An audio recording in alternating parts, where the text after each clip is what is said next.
तो आज की वीडियो में मैं आपके लिए एक ओपनिंग लाया हुआ हूँ। तो आज हम किंग्स गैम्बिट देखेंगे। तो पहले आपको E4 खेलना है और ब्लैक यहाँ से E5 खेलता है तो आपको अपने F पॉन को 2 कदम पुश करना है और इसे किंग्स गैम्बिट कहते हैं और अपने पॉन को सेक्रीफाइस कर देना है। और ब्लैक इस पॉन को कैप्चर करता है तो नाइट F3 और फिर इस तरीके से आप कंटिन्यू कर सकते हैं। और ब्लैक यहाँ से G5 करके कंटिन्यू कर सकता है। एक तो यहाँ से H4 करके और ब्लैक इस पॉन पर सपोर्ट बनाता है, लेकिन फिर इस पॉन को ले सकते हैं क्योंकि ये पॉन पिन है तो ब्लैक इस पॉन से इस पॉन को नहीं कैप्चर कर पाएगा क्योंकि ब्लैक का रुक जा सकता है। और ब्लैक इस पॉन को ही ले लेता है तो ब्लैक का पॉन स्ट्रक्चर बिगड़ जाएगा। और फिर यहाँ से D4 करके इस पॉन को भी ले सकते हैं और साथ में इस पॉन को भी लिया जा सकता है, लेकिन यहाँ से D4 करके भी कंटिन्यू कर सकते हैं और सेंटर पर अच्छा कंट्रोल बनाया जा सकता है। और ब्लैक अगर यहाँ से G4 करके नाइट पर प्रेशर बनाता है तो नाइट E5 और इस पॉन पर प्रेशर बनाया जा सकता है।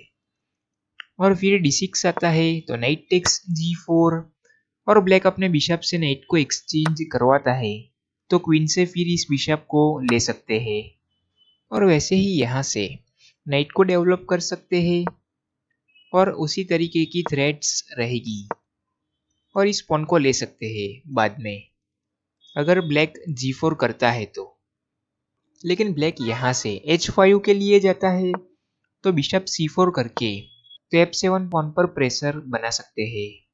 और ब्लैक यहाँ से G5 ना करके D6 करता है और अपने बिशप के डायगोनल को ओपन करता है तो व्हाइट यहाँ से अपने बिशप और नाइट को डेवलप कर सकता है।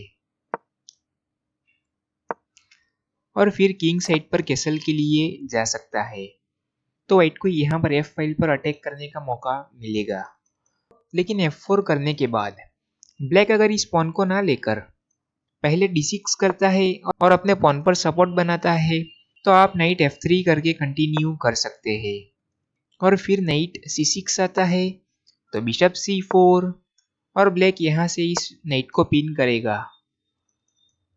लेकिन आप किंग साइड पर कैसल के लिए जा सकते हैं और ब्लैक फिर इस नाइट पर प्रेशर बनाने जाता है, लेकिन आप यहाँ से अपने बिशप को सेक्रीफाइस कर सकते हैं।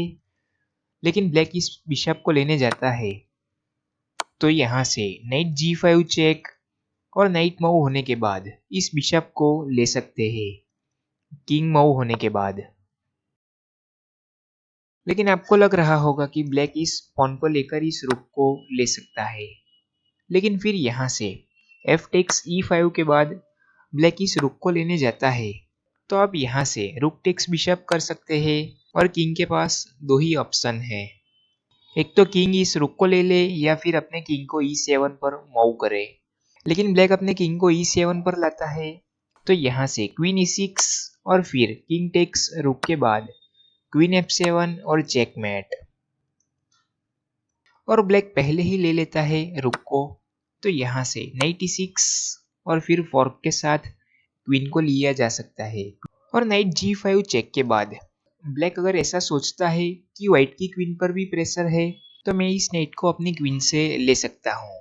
लेकिन फिर यहाँ से F टेक्स क्वीन के बाद डिस्कवर चेक रुक से आएगा और फिर किंग मूव होने के बाद व्हाइट की बारी है तो ब्लैक इस क्वीन को नहीं लेगा, लेकिन व्हाइट इस बिशप को जरूर ले लेगा।